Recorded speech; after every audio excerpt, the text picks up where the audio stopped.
Welcome to Category 5 Technology TV. This is episode number 494. Just about bumped back in time there. We were talking about time travel just before the show, and that almost happened. 494, and it's Wednesday, March the 8th, 2017. So nice to have you here tonight. Nelson Hudes is joining us, and he's standing by with his Star Trek Communicator. We're going to be testing the sound quality in a real live telephone call with Nelson. And also, I hear he's got one of the original series Bluetooth communicators as well. So if we're lucky, we may get a chance to actually hear a comparison of the two Bluetooth communicators. Exciting. This is exciting for all of us nerdy geeks. I've been waiting for this, so hey, stick around. Sasha Dermatis, how are you? I am great, and here's what's coming up in the Category 5.tv newsroom. A San Francisco startup is 3D printing entire houses in just one day. A new method of storing data in DNA stores 215 petabytes of data on a single gram of DNA. Robots with real muscles and skin, it could become a thing sooner than we imagined. And the Nintendo Switch is having big problems with its little screen. Stick around, the full details are coming up later in the show. This is Category 5 Technology TV. Welcome to the show. I'm Robbie Ferguson, and tonight I am joined once again by Sasha Dermatis. Hey, everyone. Nice to see you. Nice to be here. And of course, Henry Baillie-Brown is back on the set. I'm back. It's such a pleasure to have you back, man. It's great to be back. How did this even happen? I don't know. It's like teleporter or something. We're just like, hey, Henry, you want to come on and promote your I had to beam down. Business? So. And then all of a sudden he's co-host number 2. Yep, and, I'm we back. Appreciate having you back. It's great to be here, guys. Very good. We did a feature a while back. We were talking about Raspberry Pi and how it can be used to like create and build and become a maker. And Raspberry Pi has since become our biggest seller on our website. And that's exciting. And it makes me so happy to see so many people really interested in getting their hands on something like this. I think there's a few people out there right now. Exactly, and it's great to see so much like ambition behind people. They want to get out there and try something. So I'd love to hear what kind of projects are happening in the community. I'd like to get doing some more stuff with you as well. Have you been tinkering anymore? Every day. It's hard not to. That's the thing, and especially with the new Pi because it has both Bluetooth as well as wireless capability. Right. So there's a lot of really neat stuff. But yeah, for sure. But I really want to see what the community is doing because there's so many out there now. Mm-hmm. So are they going to become sentient and become like Cylons? I don't know if we're quite there yet. I don't know. Thanks to everybody who has been shopping at cat5.tv/pi. It's a great place to get started because you get a kit and you can get going with your Raspberry Pi build. And it's really fun. It's a lot of excitement, and it's a great way to learn how to tinker with electronics. I want to get one and turn it into like a smart picture frame. Yeah, you were mentioning that. I think that's a great idea. Yeah, I've seen some really cool projects. Jeff had mentioned somebody who had created a mirror that's a two-way mirror, and it looked like it had weather forecast kind of broadcast onto the back of the mirror and sort stuff. of That's like cool stuff. Black Mirror-esque, which is that Netflix show, but they do that in the Netflix show, the creepy Netflix show. That's awesome. You should watch. So we'll do the non-creepy version. Yes, exactly. Tonight, speaking of really cool technology, now of course we have been waiting for this, us Trekkies, and if you're a Trek fan, then you know the technology has been there for a while to have Bluetooth communicators. Like we're talking Star Trek comm badges, and then of course the original series had the flip style communicator. But tonight we're looking at we're looking at the TNG version of the Bluetooth comm badge from cat5.tv/Star Trek. And we're joined by my good friend Nelson Hudes, who's standing by, and we can't actually hear you right now, Nelson. So Nelson is on the screen. He has his Bluetooth communicator on, and what we're in fact going to do tonight is something that I haven't seen done yet. We're going to give you a call, Nelson. So make sure you can hear me okay? Yes, I can. Okay, so what you're hearing there is the speaker on my laptop. So I'm going to mute that completely, and that's what just happened there. I just muted your speaker, so now if you speak, nobody's going to hear you. So give it a try. Nelson, you can hear me? Okay. Oh, yeah. Perfect. I cannot hear Nelson. It's real. So what we're going to, now we've got a smartphone plugged into the mixing console here, and we're going to give Nelson a quick phone call. So Nelson, if you are ready to go, This is a live demonstration of the real quality of the Bluetooth Star Trek The Next Generation communicator. Now, I haven't made any adjustments or tweaks or anything like that to my phone. The Robbie, can you hear me? call's coming in. Okay, now I'm going to turn up my phone a little bit because we're using the speaker output. Hi, Nelson. Can you hear? Hi, can you hear me? I can hear you just fine. So We're talking over the Star Trek Next Generation communicator. There you go. So it sounds a lot like a Bluetooth headset to me. That's awesome. Yeah. Like if anytime I've used, say, a Jawbone or something like that, Yeah. we've got that kind of a sound to it. So let's give this a little bit of a test, Nelson. So, how you been? What's new? I've been great. Winter's been great, and looking forward to spring. And love having this. I got the first one, as you know, last summer, and it was one of those had-to-have-it moments. And then when this one came along, it was the same thing. Just had to have it because I've been a Star Trek fan since day one. Sure. Since 1966. Wow. So, okay, Next Generation versus the original series, the show. What's your favorite? Hands down, the original, of course. Yeah, you think so? Absolutely. There's no. You know, I'm just a Star Trek original series big fan. I love Next Gen, but my preference is the original.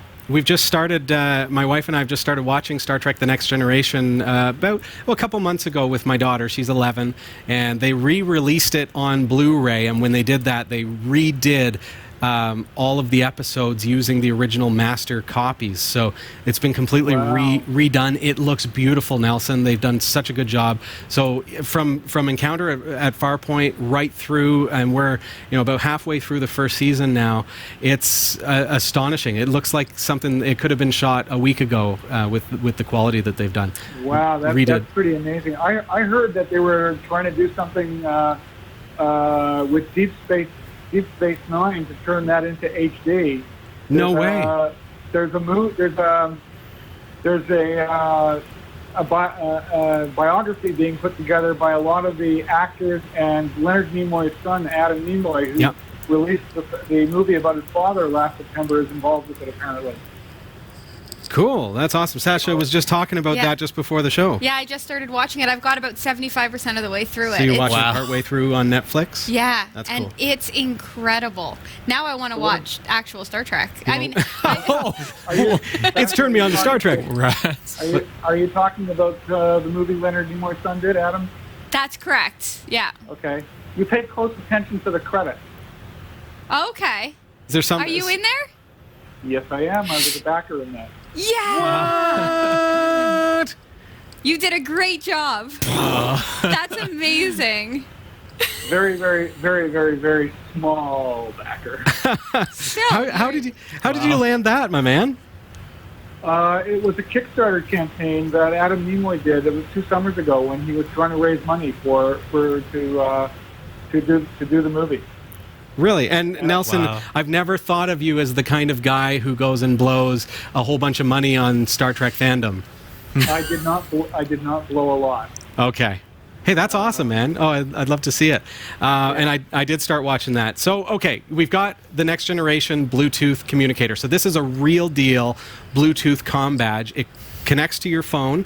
So you're talking on a smartphone right now? Yep, I certainly am. So you've been using this for how long? A couple months since it was first released? Yeah, since it was released. I actually pre-ordered and got it, and been playing with it a little bit. Cool. Yeah, so it's been fun. Have you worn it in the grocery store yet? No. Oh. I did discover one thing for any of my geek fans out there who are maybe a little bit self-conscious about their geekdom. Mm-hmm. Such as myself. I figured it out. What? Nelson, I've got the solution. I'm really big on, so far we've shown you how to improve the magnet. We did that on the show. Make sure you go onto our website if you want to learn about that. Mm-hmm. Now I've got a way that us Uber geeks can still use the comm badge. I figured it out. Ready for it? Okay. Yep. Go ahead. Whoa. High tech. Oh, you're showing off the magnet, I bet. Oh, yeah. It's right there, folks. Yeah. I think you have a cricket in your In your pocket. shirt. Yeah. Jimmy Cricket. It had to be done. It had to be done. Nelson, you can't see us just yet, but you'll watch it on the on-demand and you'll get it and you'll laugh. I hope you will. Absolutely. So you've had this one for a bit and you've been using it. Have you noticed a sound quality difference or any difference between this and the original series Bluetooth communicator? Now that one, do you have it with you? Can you hold that up for us? Sure.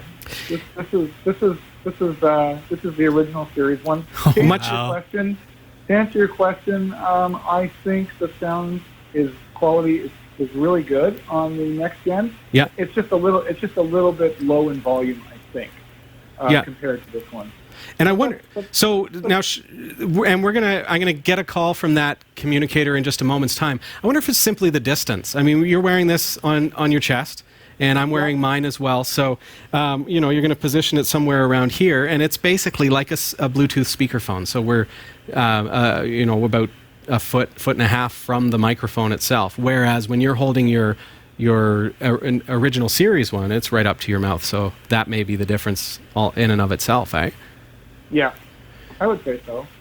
Okay, so that's our first impressions of the next generation Bluetooth comm badge. What do you think? Comment below. I love it. I love it Everybody too. else loves it. I think it looks amazing. I think that there's no reason why anybody shouldn't be proud to walk around with it on. Yeah, especially like the original one. Like, come on, like that. If I saw somebody walking by with that, I have so much respect for that person. When this one actually came out, there were a whole bunch of people posting videos of reviews, and there was one guy that was actually in a Starbucks, and his phone rang, and he answered it on this, and just the stares of people looking at it. Where did you get this thing? And Yeah. He was beamed down. I've actually taken it with me, believe it or not, family functions. My family gets mad at me when I do it, but I do it. And Family are always really supportive about that kind of thing. well, I've got a lot of family that are also Star Trek fans, but I'm talking about going to weddings and things like that, and people who are a little older who know the original series. And I'll ask them if they're an original series fan, and the answer comes out, of course they are. And I whip this thing out, and it's just like, oh my God, I have to have one of those. Where did you get it? Yeah. Awesome. And everybody just says, how that is so cool. It's a cultural icon, really, when you think about it. And like I've said at the top of the show, we have been waiting for this kind of technology to just happen. It's the natural evolution of Bluetooth is to create these kinds of devices, and it's exciting to see them happening. And they're only going to get better and better over time, and I think that's part of the excitement as well. So it's nice to be on the cutting edge of this technology finally seeing the light of day. The two companies that made these, they could have actually even gone a step further. I mean, they could have made this an actual cell phone if they wanted instead of. Oh yeah. Mm-hmm. Oh man. They could have done the same thing with this. But their thought process was, well, everybody's already got a phone, so they're not going to go out and buy this as a phone because it's big and bulky, right? And you can't do all the things that you can do on a smartphone. So why would they do that, right? Mm-hmm. But they could have. You know what else? I mean, when you open that up for us, we can see that it's true to the original prop. It's like a replica. So as soon as you... Well, there's stories about that, and actually I did a lot of reading about that because I wanted to know when I first found this thing that was going to be sold. I found it about 8 months before it was even available. Yeah. And there's a website that talks about what they did was there were only 10 of them originally made for the original Star Trek series between 1966 and 69, and a lot of them got lost, but there were some that were preserved. One of them actually, I believe it was Paul Allen, who bought it and put it in a museum, found it at auction, Microsoft, Paul Allen, and they actually took scans, I think, of that one to create this. That's how legit it is. That's fantastic. How legit it is. They wanted it to be so perfect because they knew that if it wasn't, the fans there would be an outrage, Very uproar. Oriented people. Yes. So they took their time in creating the most perfect replica because they wanted it to be a hit, and they knew that if it wasn't a hit, that they would have gotten beaten up. That's awesome. Fans. And And I think they were right in doing so and not rushing to market because I mean, if you go on the websites where you can buy it, all the comments are, just that. It is a huge hit. They've been waiting for 50 years to have something like this. Yeah. And then the opposite happened with the TNG badge in that when Paramount released all the prop replicas, they were not based on the show. They were glossy metallic. They were very shiny gold and silver, and they were very, very thin.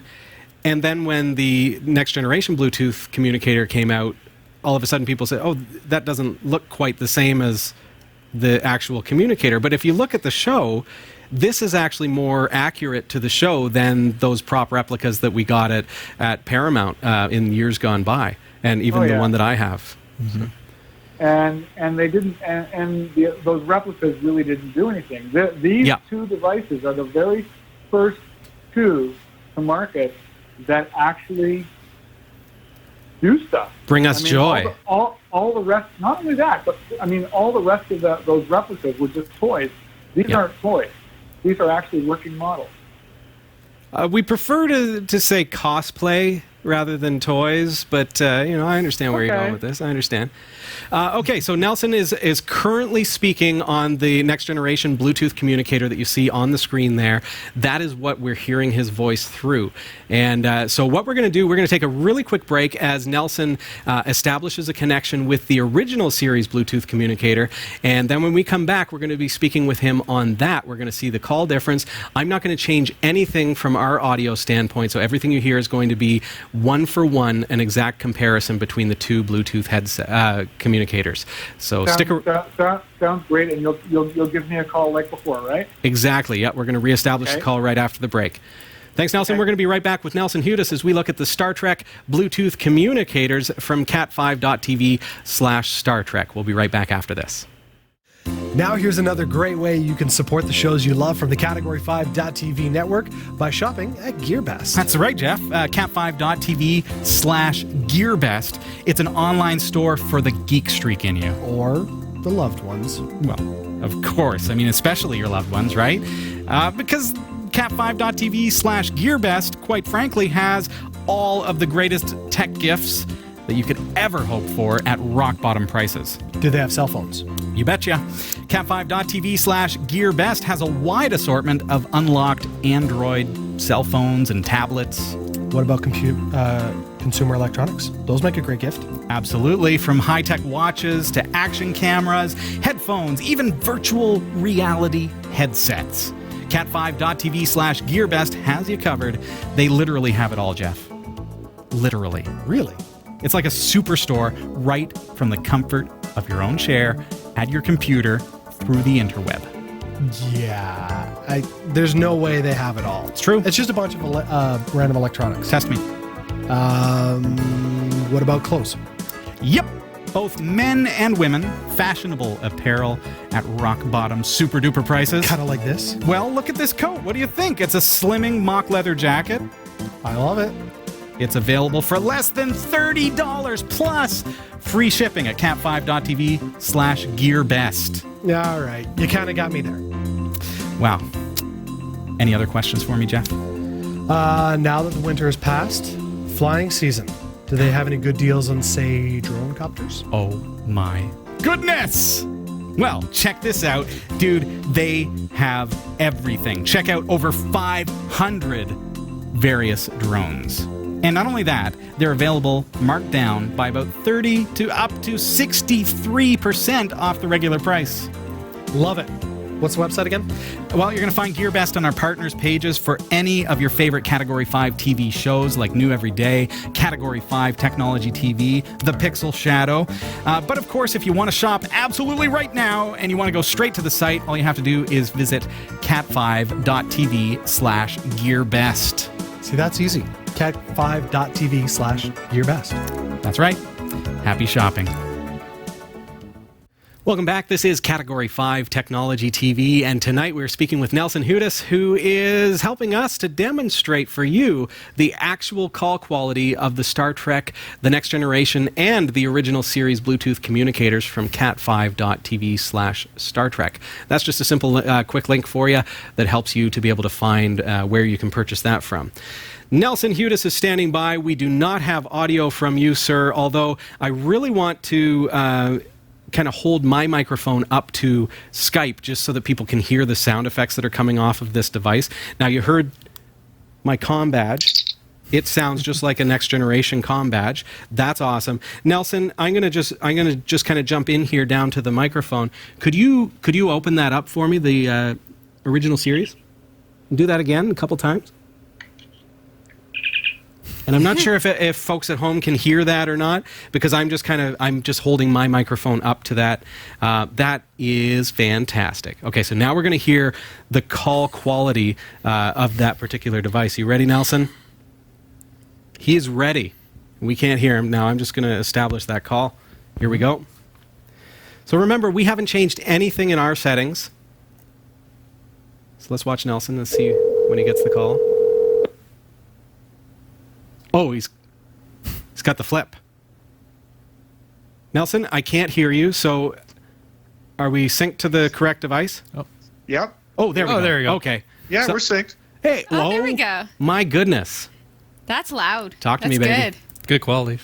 You like this? You like the sound quality on this? That sounds exceptional. That was that was my Captain Kirk, by the way. It's a bit louder than the other one. But it's not safe for driving. At least you can use the other one for driving, right? Yeah, okay. Yeah. We'll give it that. Give it that. Okay, well, let's have a conversation. So tell us about this one. You know a lot about this, and how is that? How is that? Well, this is still now. This is down there. I found it online. Oh my goodness!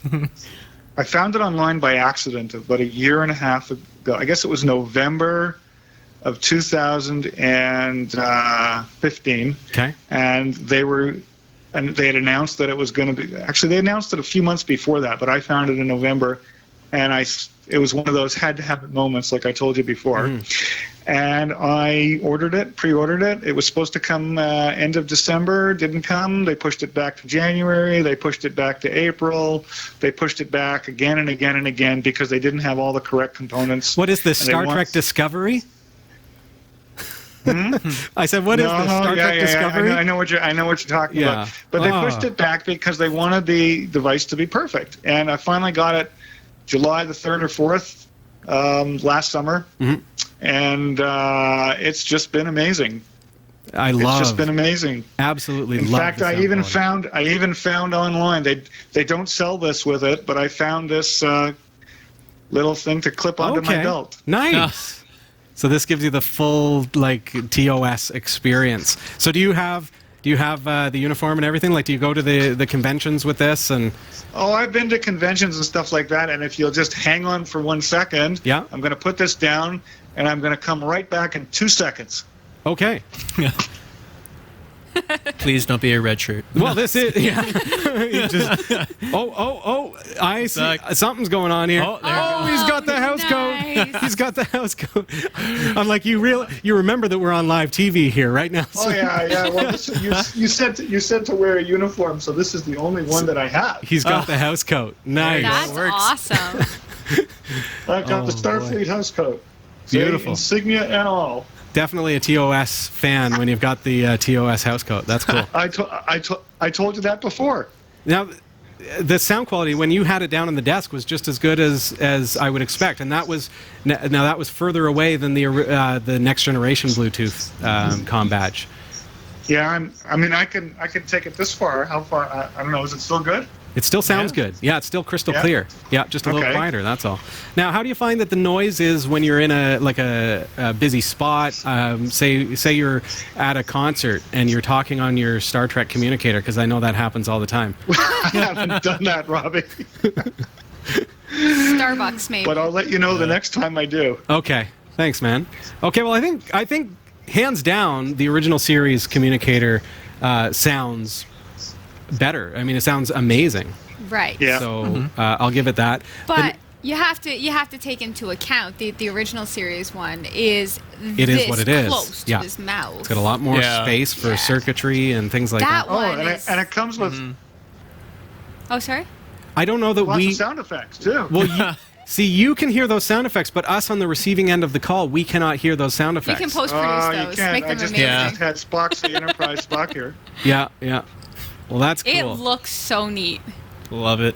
Now, I know folks... It comes with a ton of sound effects on it. I wish I could play some for you. Well, we've had you on the show before, and if you're interested in checking this out, go to cat5.tv/Star Trek, and we'll actually put that video on that particular device, Nelson, so that folks can hear that. Okay. And it's so loud that we're getting feedback, okay? Well, I can hold it away. No, but that's how crystal clear it is. It has so much good oomph to it. That I'm it's like a mic, effects. Right? I was like, oh, that's kind of a weird sound effect. If you hear that little bit of echo when Nelson speaks, that's entirely because you're hearing him through our microphones because it's boomingly loud. Like when he started talking, you saw me kind of go like this, and I'm looking around like, is there any way I can turn him down? It was that much louder. So very cool stuff. Well, I appreciate the call, Nelson. Did we lose the call right there? I think we did lose the call, so I'll unmute that, but you folks can't hear it. Nelson, appreciate the call very, very much. You can hear me. The folks at home can't hear you, but thanks for demonstrating that for us. What do you think? That's our comparison review of the call quality of the Star Trek The Next Generation and the Star Trek The Original Series, Communicators. You can find both of them at cat5.tv/Star Trek. But beyond that, I mean, hey, if you're a collector, if you are a fan of Star Trek, of either of those shows, I think they're both a very cool device. And while that next generation communicator doesn't quite have the sound quality, for sure, he's making calls. Nelson, I can't hear you, so I'm gonna let you go, my friend. Thanks for being on the show. We'll follow up. Take care. I think as a collector, I'm a bit of an amateur collector in that I don't have the budget to spend the money that a lot of folks do have, but I like to have some things that are I've got a Starfleet uniform. I actually have two. Go to Fan Expo one of these days. I really want to. Yeah. I never watched the original series. Yeah. I watched some of Next Generation, like not every single week, or was it on once a week or once a day? Every day, every weekday. Yeah. Every weekday. Well, I didn't watch that often, obviously, but I loved it, the Next Generation. Yeah. Right? So I like this. Cool. I would totally wear it in the grocery store. Not a problem. You'd meet new people. We accept that challenge. How did the batteries last on it? Like, is it a full day? Or? I haven't ever worn it non-stop for an entire day. I haven't had it die on me. But so if knock on wood. No, true. But I'm the kind of guy that I'll plug it in at the end of the day anyways. So I've never run it for more. But it'd be an interesting test for sure. But I'm just happy it's rechargeable and you don't need like double A's or something. Yeah, you just plug it in. It'd be super great for people commuting. It actually would. I like hands-free. I like that. Yeah. There you go. All right, comment below. Let us know your thoughts on both of these communicators. Who's the clear winner? And if you've got one, post us a picture or a video of you testing yours out in the grocery store or wherever you may happen to go. This is Category 5 Technology TV, and thank you so much for joining us tonight. We're going to jump over to the newsroom and find out what's going on over there. Our newsroom, technically, is just kind of pan over just a little bit. I get my own camera. You get your own camera? That zoom. Okay. Here are the stories we're covering this week in the Category 5.tv newsroom. A San Francisco startup is 3D printing entire houses in just one day. A new method of storing data in DNA stores 215 petabytes of data in a single gram of DNA. Robots with real muscles and skin. It could become a thing sooner than we imagined. And the Nintendo Switch is having big problems with its little screen. These stories are coming right up. Don't go anywhere. Jeff Weston, Yeah, man. you're building a brand new, beautiful website, What? aren't you? No. Am I? Oh, you're a terrible actor. What? This is where acting comes into play. Oh, I didn't know we were acting. You're supposed to act. Okay, fair enough. All right. I'm building a really cool website. Are you building a really cool website? You need hosting. One of the things about a hosting account is you don't want to have limitations put on your website. It's true. How much hard drive space do you have? How many email accounts? How many domains can point to it? Well, we've got an amazing deal for you. For a very limited time, cat5.tv/Dreamhost, for just $5 and a bit of change per month, you are going to get unlimited website hosting, unlimited email accounts on that hosting service. You are also going to receive a free domain name. Ooh. So your own .com. Nice. To put that amazing website that you've been working on It's true. there. If you want to build a WordPress site, fine. Sign up, cat5.tv/Dreamhost. Just don't put Panama Papers on it. Just don't do it. But hey, it's a great deal, folks. Best deal you're going to find. $5 and change per month. Go to cat5.tv/Dreamhost. I'm Sasha Dermatis, and here are the top stories for the week of March 8th, 2017. A San Francisco-based 3D printing startup, Apis Core, has come up with an exceedingly affordable solution for building new houses. It can 3D print concrete walls for a small house in under 24 hours. What? I know! I'm in 24 love. hours. One day. Apis Core recently used its massive 3D printer to lay down concrete walls on a test home in a site in Russia, where it has a business partner, printing out a cozy but livable 400 square foot house. The machine, which looks more like a small crane than a conventional 3D printer, spits out layer upon layer of concrete mixture that the company says can last for 175 years. After printing out the walls, the printer is removed and a group of contractors install insulation, windows, appliances, and a roof. It's not entirely clear whether the whole house was finished and furnished in 24 hours or whether or not the walls were just printed in that time. The company says that it can build and furnish these small houses for a cost of about $10,000, and according to the company's blog on the project, the windows and doors were by far the most expensive component. These houses could be used to help quickly rehouse those affected by natural disasters, the company said. They might also be of use in its own hometown, where an influx of technology workers in recent years has created housing shortage crisis for the city. I'm excited about this too, Sasha. Oh my I gosh. really love this. This is cool. So I have to Brilliant. just take it back to Jamaica for a second. So, All right, man. okay. So in Jamaica, Jamaicans, they don't go into debt to build their houses. So they save up money and they buy a cinder block, right? And then they save up more money and they buy a cinder block. And then One block at a time? One block at a time. And they build their houses one room at a time out of cinder blocks, right? Neat. So Wow. big Okay. houses have just had a lot of years put into Sure. them, right? But if this is only $10,000 furnished, right? So now, oftentimes these houses don't have windows, like they have window spaces, but not Sure. actual windows, because they do take more money and time. Yeah. But that is incredible for countries like that, right? Absolutely, but with windows and doors being said to be the most expensive component, but it still is done within a $10,000 budget. Yeah, and hopefully, yeah, and that's the cool thing too, is that I'm one of those people who follows the tiny house movement. Yeah. And it's just like somebody like Yeah, 400 me. square feet is that's huge. perfect. Yeah. So it's like, as a young adult, like being 22 years old, I can't really mortgage a house. Yeah. Renting is another option, but hey, get your own plot of land, and there you go. You That can- is great, and it takes like 15 minutes to clean 400 square feet. exactly. And there Although you go. get a lot of cement dust. Yeah.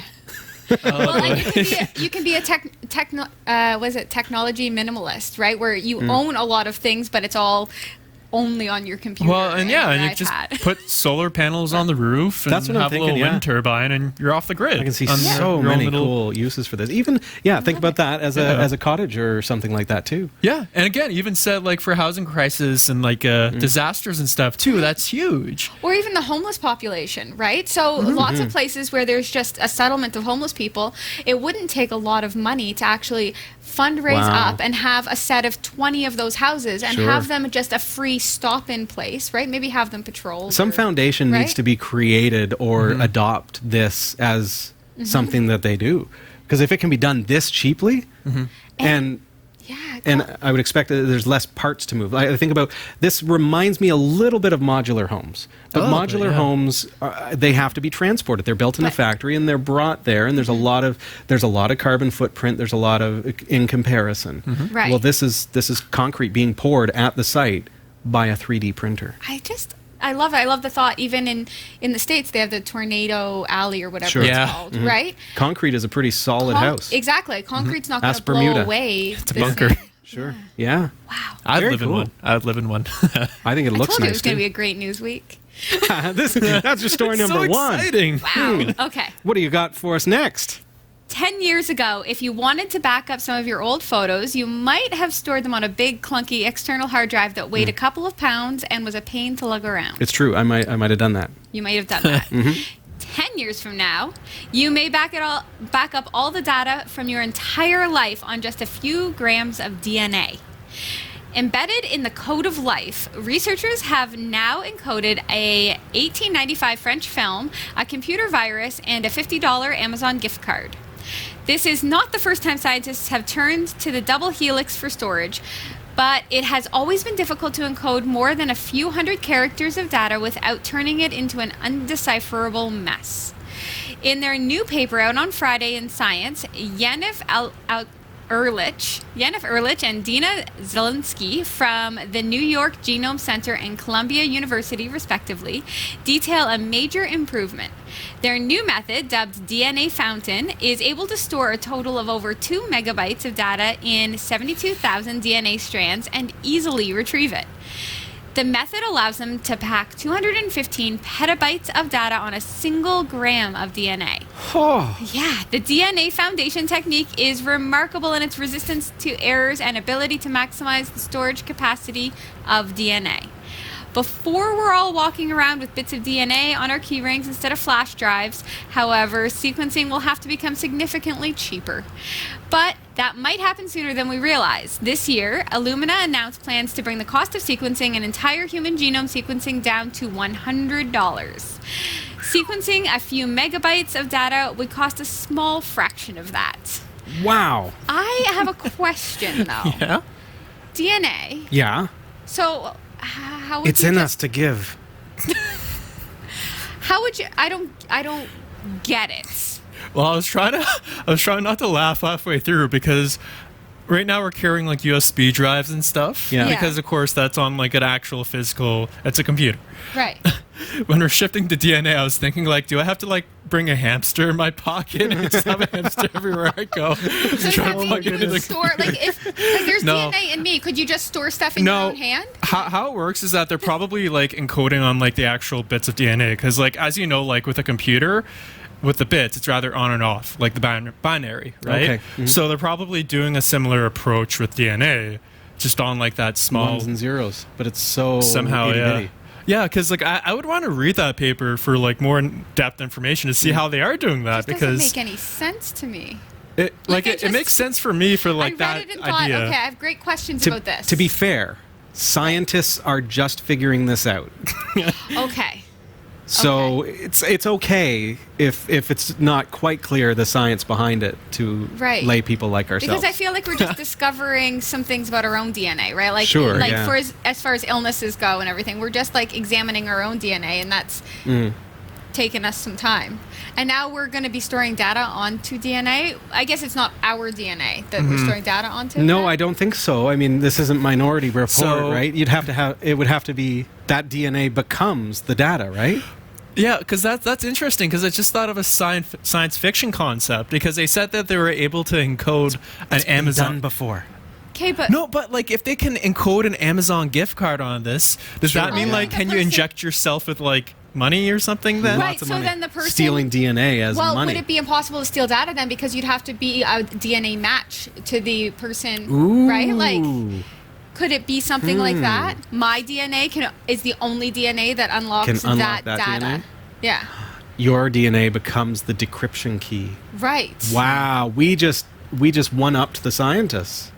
Yeah. Nicely done, Sasha. Good job, guys. I like it. Yeah, well done, everybody. Call it a night. Write it down. Who needs Write it the down. other Make sure we don't news, forget. really? Yeah. Okay. Oxford University researchers said last week that robots dressed in human flesh would benefit people who need tissue transplants and not benefit anybody's nightmares. Scientists are already growing muscles, bones, and mini organs in the lab, but these tissues are generally small and simple. That's why 2 scientists from Oxford University are proposing that we use humanoid robots to grow engineered tissues instead. At present, human cells are grown in stationary environments, but their report suggests that moving humanoids could help them develop in a far healthier way. In theory, I agree. Researchers Pierre-Alex Mouthy and Andrew Carr propose in the latest issue of Science Robotics that robots could wear tissue grafts before transplantation. Today, sheets of cells are grown in stagnant tanks, but the scientists say that these fail to mimic the real mechanical environment for cells. The resulting tissues aren't accustomed to moving and stretching and straining, which can introduce problems when used by patients. The scientists say it's not only technically possible to do, but also scientifically pertinent that this be pursued. Yes-ish. Yes-ish. I like that. Are you scared because it's robots? This is like, I love robots, but I want robots to look like robots.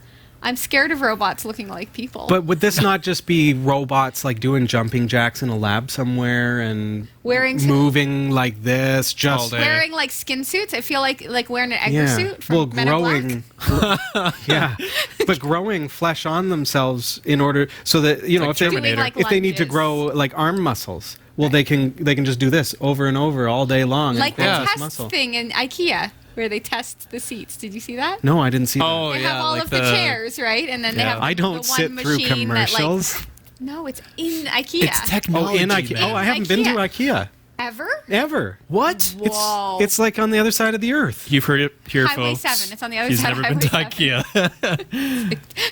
35-minute drive. I order all of my furniture from Amazon. Use our affiliate links. Please do. But at IKEA, they have robots that test the furniture ongoing. So say it's like a chair from IKEA, and then they have like a little robot bum that sits in it and gets back up, and sits in it and gets back up forever and ever. It's like a stress test. Right? So this is what it would do for the skin, right? Yeah, I guess so. But it's still super creepy when you think it would be about creepy to look at, but really but a good beneficial idea. for all of the people. Medically and scientifically sounds like a very viable proposition. Super creepy, but awesome. Cool. Sales figures suggest Nintendo's new hybrid handheld console, which went on sale on Friday, has become the fastest-selling game console in the Japanese company's history, with many stores selling out on the first day of sales and entrepreneur poachers scooping them up and selling them for twice the price. The Switch can be played both on televisions and as a standalone device. But there's a problem. Thousands of owners of Nintendo's new console, Switch, have complained about dead or stuck pixels creating distracting and annoying dark squares on their screen. That would be horrible. Nintendo said that such pixels were normal and should not be considered a defect. In other words, it's your problem, not theirs. But one analyst said in response to the online photos that it was unbelievable Nintendo had let them leave the factory. On a Reddit discussion thread, one user said that he had returned his to the store, and since it was making news, the store let him open boxes for a replacement. 3 more devices had dead pixels before he finally found one that looked okay. That's crazy. So, I mean, I realize we're Wednesday and that they were released on Friday. So they obviously wanted to really hit their deadline, right? They obviously wanted to. Get them out. Well, we've seen dead pixels before on like computer screens and stuff, but a computer screen being this big with one dead pixel, I hate that there's a dead pixel, but at least it's, it's this big and it's one pixel among them, right? But when you've got a little tiny thing in your hand and there's one dead pixel and it's only this big, it's going to be like a... Well, that's the thing, is it right? dead pixel? Is it a problem with the actual screen itself? Yeah, well, it's the technology behind it. There's millions of little lights. Okay. And if one of those lights doesn't work, then they're just okay there's with a lot of potential. So the point that I'm making, so there was the push for timeline to get this out, right? Much the Always same the case, as right? lately with Let's phones say and Samsung, such, right? Yeah. There's a push to get the product out. maybe instead of making an unrealistic timeline, actually say to the public, listen, we're just having some issues right now with the screen and we want it to be perfect for you. So instead of March 3rd, we're going to release this. Let's just say we're going to release it maybe in another month or two, just so that you get a perfect product. And this seems Right? like a good time to bring up Star Trek Discovery, Why? Pourquoi? because they said it's not ready yet. We know we said May, but now they're saying it's going to be sometime later in 2017. See, I respect that. That is my point. See, exactly. I can respect Yeah. that, but it still hurts. But wouldn't you rather the perfect product? I definitely would. Right? I think Star Trek needs to do Why? it right, as does Nintendo, and Nintendo As should. did Samsung need to, right? Samsung said, send us your phone back. We'll give you this, this, or this. And it was reasonable. And yeah, we made a mistake. We're gonna make good on that. Nintendo saying, too bad, so sad. You got dead pixels. Well, They'll retract that. I bet you. I bet you they Yeah, will. they'll They will need to. retract that, or they will crash and burn. it because happens the with every people game's will console. rise. That's the issue, is that we've seen it throughout the console generations. Especially, for example, one of the more famous defects was the Xbox 360, the red ring of death issue, Right, yeah. right? And that's the thing, is that it's a new console. It's in its first weeks of being Sure. released, right? We want are to be gonna early see these- adopters, right? We've got That's why I never pre-order anything yeah. anymore. But I'm not surprised to see these defects. Like, there's even been talk about issues with the two controllers having connection issues. Oh, no. Them trying to like update through software. But that's the thing. If it's a hardware issue, you can't Yeah. fix that. Yeah. So I think I was not really surprised to hear about this, unfortunately. But then again, I haven't been You know, around Nintendo for a few years. I think it'll get good, and then they'll maybe offer, like, trade in your old one with dead pixels for something else, maybe. Traditionally, I don't know that they will get Oh. good, but we'll see. Time will tell. Listen to me, Nintendo. This is the way it should I think happen. Nintendo should, especially if this is if this is possibly their biggest seller of all time, and it's only a couple thousand folks that are reporting this issue. But it does sound like, you know, well, it's bad PR, right? Oh And yeah, oh, word yeah. of mouth travels fast. Are you an early adopter of the Nintendo Switch or any other product that has been a disappointment for you? We'd love to hear about it. Comment below. No, Dennis made a good point. They're going to make you buy an upgraded one, right? Because Sure, it's yeah. like you see a PlayStation Replace the 4, screen, then yeah. PlayStation 4 Pro. Yeah. Are they going to have like a Switch Pro? The new Switch Plus Yeah. has no dead pixels. How long? How That's your upgrade. Buy the product you thought you were going to get in the first place. Yeah. All right. Thanks for watching the Category5.tv newsroom. Don't forget to like and subscribe for all your tech news with a slight Linux bias.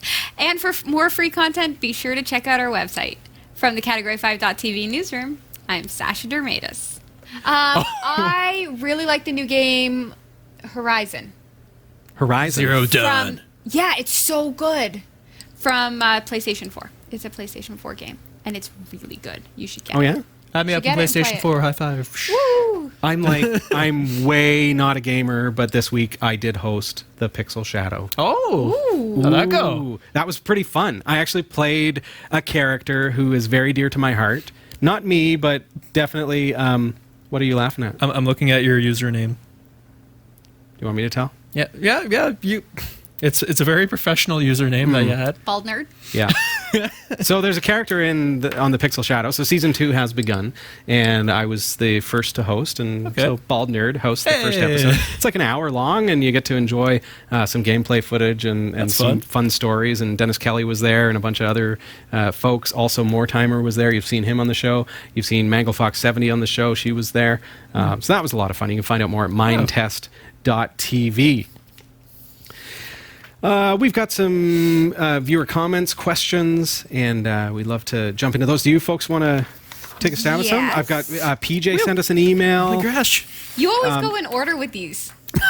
When I do them, I like jump all Otherwise, over I the get place. confused. I know, and when he leaves it up to me, I read this one, then I go up here. She then I go down reorganizes my mail. there. I'm like, I like this. It's like I had it stacked in a specific order here, Sasha. Okay, here we go with PJs. PJ, I gave you a summary here.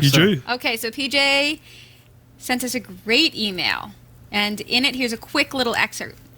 I really need to thank you for the RSS feeds. You may remember in the UK, some of us still have a 10 gigabyte download cap a month, including early hours of the morning, midnight till 8 on my package. Okay. I can get reminders via Aggregator. Aggregator.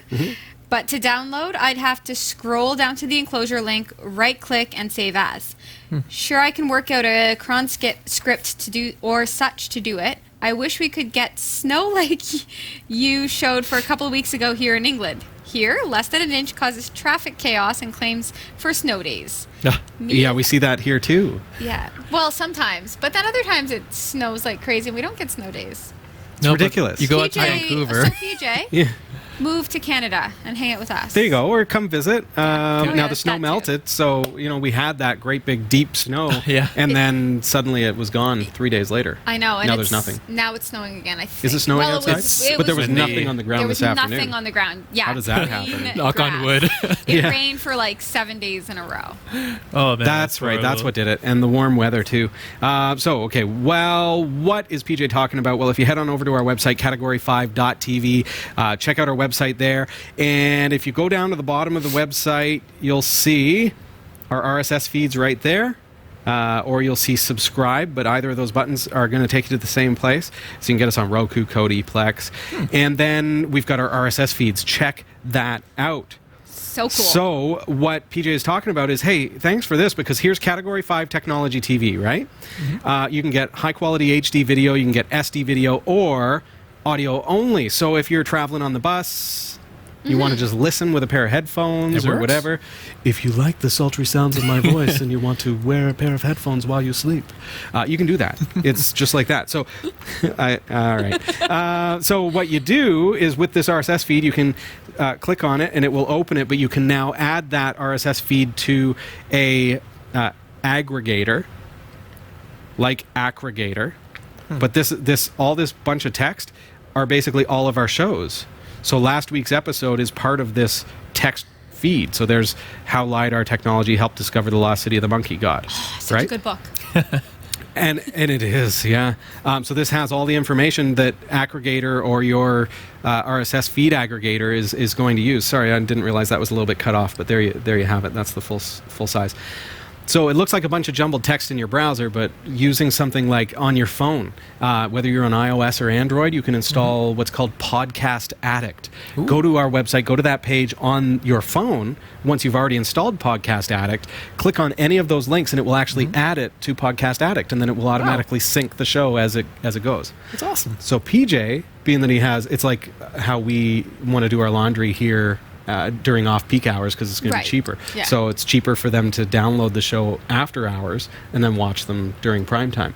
Right. So you can set up your aggregator to download the show automatically, and then you can watch it without using any bandwidth. How That's cool awesome. is that? That is awesome. So very cool. Well, thanks for the email, and glad that the RSS feeds are helping you out. Do check out our website, category5.tv. Go to the subscribe link. See what we have there. I'm always trying to improve it, always trying to add things. I really love the consolidated feed. I think that's a really neat feature. So if you actually go high-quality video under consolidated feed, it takes the data from all of our shows, and it takes a second to load on my screen because of the fact that, hey, it's a lot of episodes. So this takes Category 5 Technology TV. Still loading. There it goes. It came up on my screen anyways. It's not coming up on there. I think it killed my Wi-Fi. Oh, no. But it has Category 5 Tech TV. It has New Every Day. It has our clips. It has the Pixel Shadow, all built into one feed so that you don't have to subscribe to a bunch of individual ones if you like all of our content. So that's one way to do it. There Thanks, you go. PJ. Another one. I've got this. Some kind words came in I've from got this. NICAD that I thought we would Yeah. share. NICAD. I was wondering how to say that. Nick D. Okay. NICAD. Hey, Robbie F. Just Oh, kidding. this is I won't talk exactly like how NICAD sounds. I'm just complimenting Robbie for the night. Just watching the latest episode, I just wanted to share my thoughts on Cat 5. After following you for a while, what you're doing is so awesome. It's true. Yeah, What you're doing it's is awesome. Every day is awesome. Thanks, Everything Nightcat. is awesome. We have to pay copyrights The now. shows are fun, informative, and there's just a warm atmosphere. You know what? I think all of us here are friends, and you know what? I think it's a friendly atmosphere, you know, and you're giving it out for free. Yeah, and you know, it's free tech advice, and I think that's really cool to have that resource here, right? So, just making all that effort for the good of all of us. So thanks to you, Sasha, and the other co-hosts, and everyone else Henry Bailey involved. Thank you. You are good people with a smiley face. Aw, cheers. Aw. If you're watching, you are also good people. Smiley face back with the winky face. Thank you. Thank you. Big That's awesome. grin and Super tongue awesome. sticking out. 'Cause I'm silly. Thanks, Nightcat. That's very kind. I appreciate that. I needed some niceness. You know what? There's more niceness on here. I'm going to skip the queue here and just Oh, are say, you changing the order again? Brittany Marie? Uh-oh. Hey, Brittany Marie. Yeah, okay. Okay, you demand, Robbie. Demand. The Wow. man. Yes. Thanks, Brittany Marie. Okay. I can't There you write go. this stuff. You're demand. Wasn't it Brittany Marie who was saying how awesome you were, and I was they were one of the people? No, stop. What's in the past, you have to let it go. There's a quote about this. So I kind somewhere. of read feel like at one point. maybe they're mocking me. They're not. No, caps locks. That is not mocking. That's just yelling at okay, you, saying, okay. "Hi, All right. Robbie." Move on. What else have we Okay. got? Hacker Files was watching our recent discussion with Robert Capps from New Data and says, having watched this, I just changed my iPhone passcode and turned on wipe my device if 10 failed login attempts. I think the old BlackBerry would wipe the phone after 5 failed logins. If you have an iPhone or iPad, you can do this. If your phone is stolen and you have one of the major U.S. carriers, they will offer to brick the device remotely with your permission. I don't know if this is a good or bad thing, knowing that someone at tech support could brick my phone at any minute. True. However, it's not in their best interest to brick phones. They'd rather keep you as a customer, but somebody else could brick phones at random if they found a security hole. As far as identity theft, I probably need a new identity, and I'm hoping someone steals mine. Just go to like a identity Wah, dealer, wah, right? wah. They will be very disappointed that they wasted their time and effort. Oh, new BMW? Denied. Oh Nice. dear. Oh dear. That is great. Hey, thanks for the message. Now, thinking about enter your passcode 10 times and it wipes your phone. I brought it up when we were speaking with Robert from New Data, and my fear as a parent of young children who use my phone to play games and do this and that, if they set it down for a few minutes and then they pick it up, it's going to be locked. My fear is that they're going to then just push buttons, because that's what kids do, and they're going to maybe try to guess it, but maybe they won't even, my youngest is 6, he may just push it just for the sake of the pushing the sound. buttons, right? Yeah. 'Cause- He likes the pop-up that says, So what happens then? Do you have an Android, right, Robbie? I do, yes. Do you guys have like that geolocation unlocking thing where it's like you can set like a home location or something? I've never seen that. Because I have an Acer tablet that I use for my business, right? And it's a really cheap $90 tablet. I think it's still running on KitKat or something older. All right. But it had a feature where you unlock it and it remembers that location. So as long as you don't leave Interesting. that location, somewhere in the settings, it would remain That's cool. unlocked. Which it makes sense, because it's like, if you're just at home, why do you need to lock it again? Yeah, Right? does anybody know more about that feature? Maybe GWG. But could with share that being us a little said, bit. being an iPhone user, I know with like Find My iPhone, Yeah. besides being able True, to like yeah. see where your phone is, you can also like remotely wipe your phone also. So if you come back from vacation and forgot your phone in like Cuba or somewhere, it's like, oh, I'm sorry, iPhone. You can just Goodbye. delete it Access forever, denied. sadly. But yeah, I'm so afraid of my kids punching in the password. Doesn't change a thing. Doesn't change a thing. yeah. I'd still be afraid of that I feature. don't have kids, and I'm still scared of kids maybe doing that with my Oh, stuff. well, think about how many times you butt dial and then realize that, okay, well, it's my thigh is setting off the buttons that are to unlock Right. my phone, and suddenly I pull my phone out to make a call and it's wiped. Right. There's another That's not fear. good. Yeah. Just my thoughts. It's Oh. true. Gambit Trucks wants to know. Hey. Hi. Hi. Gambit Rock. Wants to know, have you considered the Roland V1 HD or the new Blackmagic ATEM HD? ATEM. Oh, God, I did it. ATEM. HD. I like. Okay, so what you're asking, I believe, is whether we have, because we've talked a lot about upgrading how can we upgrade the studio? How can we make it so that switching is more efficient? Because right now, I'm touching a touch screen monitor and it works really well. And if I want to like zoom in and do that kind of thing, but I'm using digital zoom and it's not perfect and those kinds of things.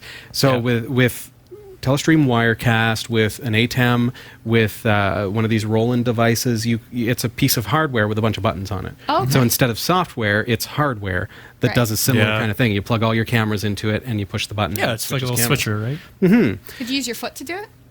You probably could get an external pedal to do it. That would be fun. Yeah. Actually. Do you want to just be able to kick it? And It's it like would playing switch Rock cameras? Band. There you go. Let's There you go. Yeah. Can you trigger it with a drum pad? That'd be awesome. And then it just Hook changes it up to cameras. your bicep and Absolutely. then just flex Yeah. when you want to change the camera. There you go. Watch out. It keeps switching cameras every time I walk on the set.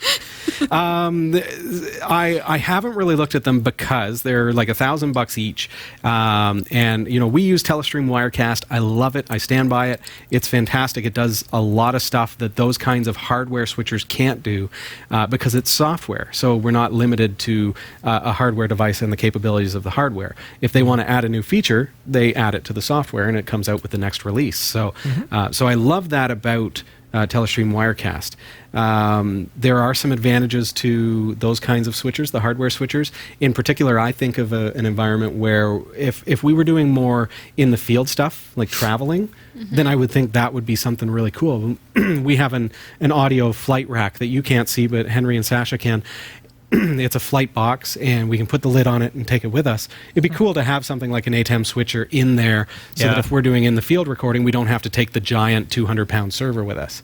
That would be kind of cool. But in our environment, we're so stationary that this works really well for us, and I think it's cost effective, and it's kind of the route I want to take is sticking with PC.